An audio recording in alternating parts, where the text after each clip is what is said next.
11월 5일 오늘 새벽 묵상 하나님께서 주신 말씀은 신명기 28장 36절에서 46절까지 말씀입니다.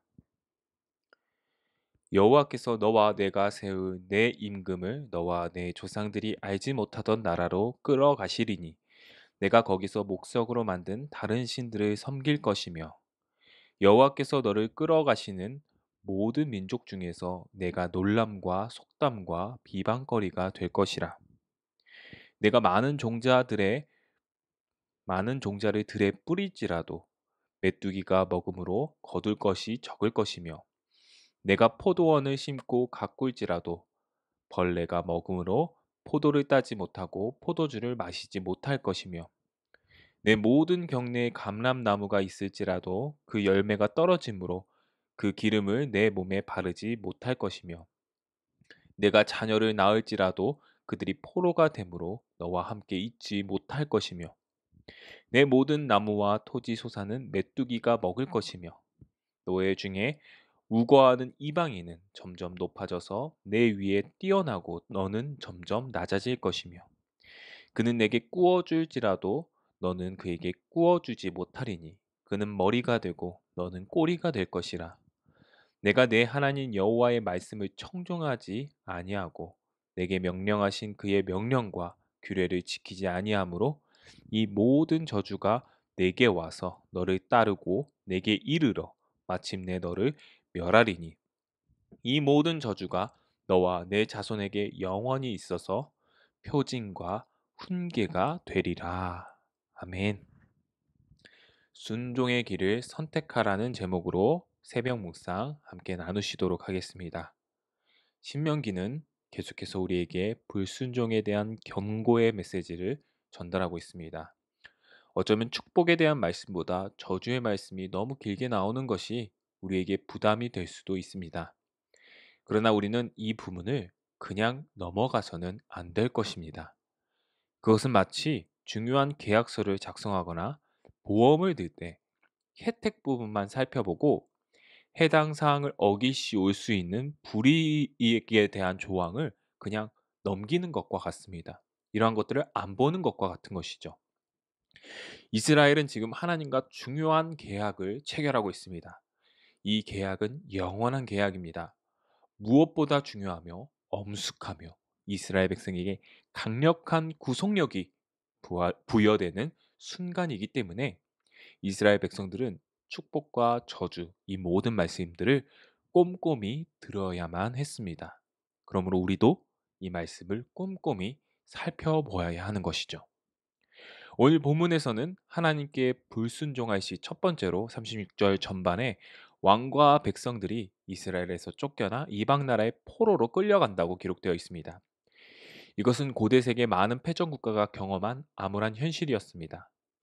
아무리 나라에서 제일 가는 성공가, 심지어 왕이라 할지라도 나라가 패배하게 되면 승전 국가의 포로로 끌려가서 비참한 생활, 하층민의 생활을 해야 될 것입니다.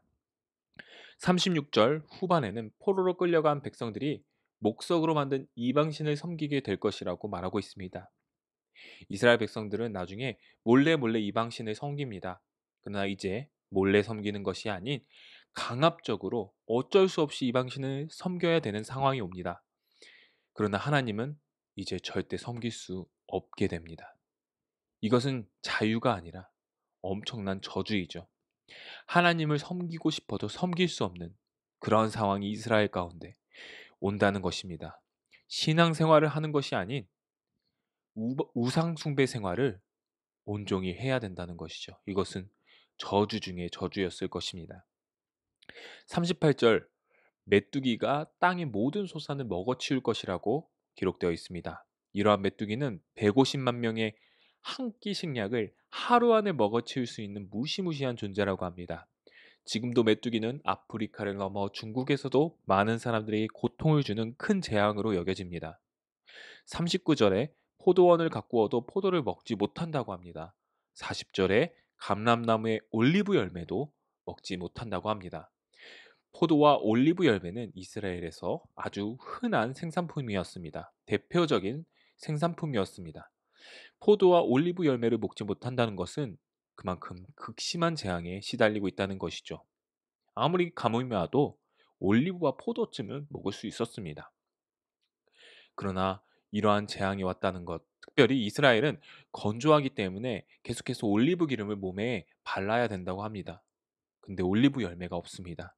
몸에 바르지 못한다면 피부가 건조해지고 각종 피부병이 다가올 것입니다. 고통스럽게 하루하루 보내게 될 것이에요. 41절에는 자녀를 낳아도 이방 민족의 포로가 되어서 함께 있지 못할 것이라고 기록되어 있습니다. 자녀는 땅의 모든 소산보다 더 귀한 하나님의 축복을 상징하는 것이었습니다.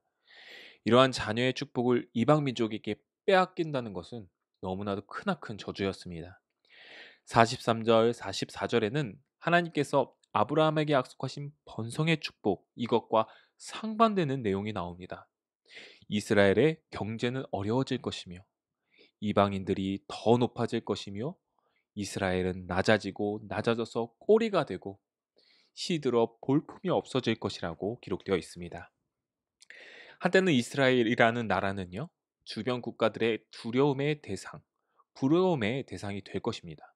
그러나 하나님이 떠난 이스라엘은 이방 국가들의 조롱의 대상이 될 것이며 하나님께 저주받은 나라라고 온 세상이 부르게 될 것입니다.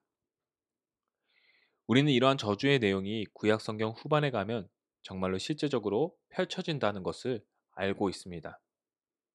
그렇다면 하나님께서는 지금 이스라엘의 운명을 예언하시는 것일까요? 아닙니다. 이 저주는 정해진 운명이 아닙니다. 하나님께 불순종하면 그러한 조건이 성립될 때만 이러한 저주가 임하는 것이죠. 하나님께 순종하면 이러한 저주를 모두 피할 수 있습니다. 그러한 의미로 볼 때 오늘 우리가 읽은 말씀은 우리를 순종의 길로 가게 하시는 하나님의 경고 메시지라고 바라볼 수 있습니다. 오늘도 우리의 삶 앞에는 순종의 길, 불순종의 길이 매일매일 펼쳐질 것입니다. 하나님께서는 오늘 말씀을 통해 우리에게 말씀하십니다. 순종의 길을 선택하라. 오늘 하루 순종의 길을 선택하여 성경에 나오는 모든 저주를 다 피하게 되는 하나님의 귀한 백성으로 축복을 받게 되는 저와 여러분, 우리 연익의 모든 가정 되시길 주님의 이름으로 소망합니다. 기도하시겠습니다. 하나님, 불순종의 길이 얼마나 끔찍하고 두려운 결과를 초래하는지 우리가 말씀을 통해 깨달았습니다. 이 말씀은 우리를 겁주려고 하시는 말씀이 아닌 순종의 길, 하나님을 따르는 길을 선택하는 하나님의 그러한 메시지인 줄 믿습니다. 오늘 하루도 세상의 길이 아닌 하나님의 뜻과 하나님의 방법대로 하나님의 말씀대로 순종하는 삶을 살 수 있도록 우리를 인도하여 주시옵소서. 감사드리오며 거룩하신 예수 그리스도 이름 받들어 기도드리옵나이다. 아멘. 우리 앞에 나온 기도 제목으로 우리 함께 기도하시겠습니다. 첫 번째, 오늘 하루도 하나님의 말씀과 뜻에 순종하는 순종의 길을 걷는 내가 될 수 있도록. 두 번째, 담임 목사님 청빙을 위하여 연희교회가 한 몸을 이루는 주체로서 머리 대신 예수님의 말씀과 뜻이 잘 전달될 수 있고 전달할 수 있는 준비된 목회자를 모실 수 있도록 성도들의 영혼을 사랑하고 푸른 초장으로 인도하며 영혼의 생수를 마시며 성장시키는 목회자를 모실 수 있도록 사람의 생각과 방법이 아닌 오직 주님의 뜻과 방법으로 준비된 목회자를 모실 수 있도록 기도해 주시기 바랍니다. 세 번째, 코로나19의 조속적인 종식과 교회와 모든 성도들의 또한 학생들의 안전을 위해서. 네 번째, 최정걸 지영준 선교사님의 사역과 가정과 건강을 위해서. 다섯 번째, 김동기 집사님 9일날 수술을 할 예정입니다. 심장암 수술이 잘 이루어질 수 있도록 체력을 보호하여 주시옵시고 또한 수술 후에도 회복의 은혜를 베풀어 달라고 기도해 주시기 바랍니다. 여섯 번째로 수험생들을 위하여 코로나로 인한 어려운 상황 가운데서도 수능시험 12월 3일 그리고 입시 준비 잘 준비할 수 있도록 앞에 나온 이름 강인우, 김나리, 김은지, 박재원, 이문영, 이재윤, 이지원, 조상민, 조상준, 전준원, 함동혁, 박종원 이름을 불러가며 우리 수험생들을 위하여 기도하겠습니다. 다 함께 기도하겠습니다.